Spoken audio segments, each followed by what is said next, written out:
네, 안녕하세요. 오늘 저희가 같이 좀 살펴볼 자료가 있는데요. 이게 돕는다, 그러니까 어시스트에 대한 건데 의미를 좀 새롭게 보더라고요. 아, 어시스트요? 네, 주로 이제 전문적인 환경, 뭐 자료에선 치과 이야기가 나오긴 하는데 핵심 아이디어는 어디든 적용될 것 같아요. 그렇죠. 돕는다는 게 사실 되게 여러 가지 의미가 있으니까요. 맞아요. 그래서 단순히 그냥 주어진 일만 하는 걸 넘어서 어떻게 하면 더 가치 있는 도움? 그런 걸 줄 수 있을까? 이게 질문인 거죠. 네, 이 자료가 재미있는 게 리더의 역할을 세 가지로 딱 나눠서 보더라고요. 세 가지죠. 뭐죠? 네, 판단하기, 말하기, 행동하기 이렇게요. 그러면서 이제 각각에 맞는 어시스트 방식을 분석해요. 오, 흥미로운데요? 그럼 이걸 통해서 가장 높은 부가가치를 만드는 어시스트는 뭔지, 또 그게 왜 중요한지 한번 좀 깊게 파고 들어가 보죠. 좋습니다. 네, 일단 자료에서 제일 먼저 이야기하는 건 행동 어시스트예요. 아, 행동.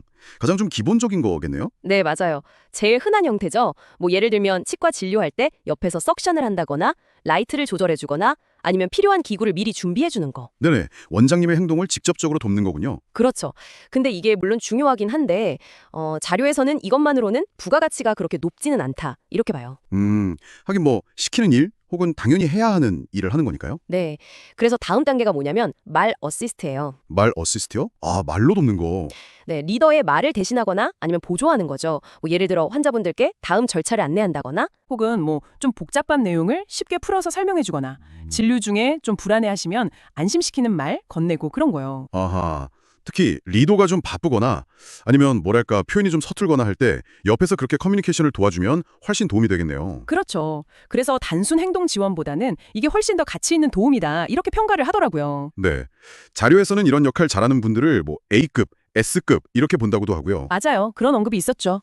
자, 그런데 행동이랑 말을 넘어서 이 자료가 진짜 궁극적으로 강조하는 게 있어요. 네. 그게 바로 판단 어시스트입니다. 판단 어시스트. 아, 이게 핵심이군요. 네, 이게 진짜 전문가, 리더를 구별짓는 그런 핵심적인 어시스트다 이렇게 말하는데요. 개념이 좀 더 설명이 필요할 것 같아요. 판단을 어시스트한다. 그러니까 이런 거예요. 리더가 어떤 특정한 업무, 예를 들어 뭐 중요한 수술이나 협상 같은데 엄청 집중하고 있을 때 있잖아요. 네, 그럴 땐 다른 걸 잘 못 보죠. 그렇죠. 시야가 좁아지니까요. 그때 이제 다른 사람이 좀 넓게 전체 상황을 보는 거예요. 그러면서 지금 원장님이라면 혹은 리더라면 이 상황에서 이렇게 판단하고 이렇게 지시했을 것 같다. 이걸 예측하는 거죠. 예측해서요. 네, 예측해서 선제적으로 먼저 조치를 취하는 거예요. 와, 이건 진짜 차원이 다른데요. 약간 리더의 뇌를 확장시키는 느낌이네요. 맞아요. 딱 그런 비유가 가능해요. 리더의 그 정보 처리 부담, 인지적 부담을 확 줄여주는 거죠. 구체적인 예를 좀 더 들어볼 수 있을까요? 자료에 나온 치과 말고 다른 예도 괜찮을 것 같고요. 예를 들어 뭐 팀장님이 중요한 클라이언트 미팅에 완전 몰두하고 있어요. 근데 그때 다른 팀원이 갑자기 경쟁사에서 예상치 못한 프로모션을 시작했다는 정보를 알게 된 거예요. 네. 그럼 그걸 그냥 보고만 하는 게 아니라 이게 우리 미팅 결과에 영향을 줄 수 있겠다. 팀장님이라면 아마 이런 대응책을 고려하실 것 같다 싶어서 간단한 대응 방안 한두 개를 미리 좀 정리해 두는 거죠. 아, 그래서 미팅 끝나자마자 팀장님 이런 상황인데 A안, B안 검토해 보시면 어떨까요? 이렇게 바로 제안할 수 있게. 그렇죠. 그게 바로 판단 어시스트예요.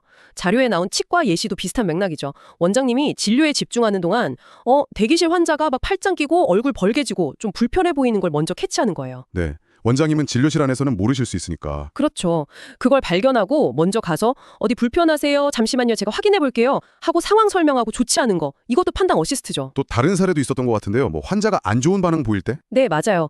원장님이 다른 곳 보고 있는데 특정 환자가 갑자기 막 식은땀을 흘리거나 얼굴이 창백해져요.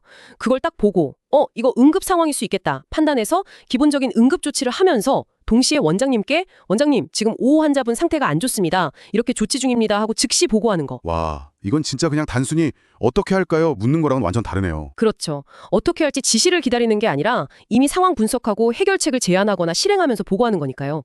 원장님 입장에서는 모든 상황 파악하고 지시하는 그 단계를 건너뛸 수 있는 거잖아요. 들어보니까 이 판단 어시스트의 가치가 정말 크겠어요. 네, 그래서 자료에서도 이 판단 어시스트는 단순 행동만 돕는 거랑 비교하면 보상 차이가 최소 10배 이상 날 수도 있다. 이렇게까지 주장해요. 10배요? 와. 이게 결국 원장님의 혹은 리더의 뇌 역할을 대신해 주는 거니까요. 정보 처리 부담을 줄여주고 전체 업무 효율을 극대화하니까 가치를 높게 평가하는 거죠. 네. 단순히 손발이 되어주는 걸 넘어서 리더의 생각과 판단을 읽고 그걸 보조하고 때로는 먼저 움직이는 것. 이게 진정한 의미의 어시스트다. 이런 이야기군요. 맞습니다. 특히 리더가 아주 좁은 영역에 집중해야 할 때 다른 누군가가 넓은 시야로 상황을 딱 보고 선제적으로 움직여주는 거. 그게 판단의 어시스트고 그게 가장 큰 가치를 만든다는 게 이 자료의 핵심 메시지입니다. 오늘 이 이야기 나눠보니까 우리 청취자 여러분들도 한번 본인의 업무 환경을 돌아보시면 좋을 것 같아요. 나는 주로 어떤 종류의 도움을 주고받고 있나? 이게 그냥 행동 레벨인가 말의 레벨인가? 아니면 혹시 판단의 영역까지 가고 있나? 네, 그렇죠. 그리고 여기서 한 걸음 더 나아가서 이런 질문도 던져볼 수 있을 것 같아요. 우리 주변에 많은 협업 관계들 있잖아요. 그 안에는 어쩌면 아직 충분히 발휘되지 못하고 있는 그런 판단 어시스트의 잠재력이 숨어 있을지도 모른다는 거죠. 아, 그럴 수 있겠네요. 네. 그래서 당신의 역할 안에서 혹은 당신이 함께 일하는 동료들과의 관계 속에서 이런 판단의 어시스트 가능성을 어떻게 좀 더 발견하고 또 그걸 활용해서 시너지를 더 높일 수 있을까 이런 고민을 해보는 것도 의미가 있을 것 같습니다.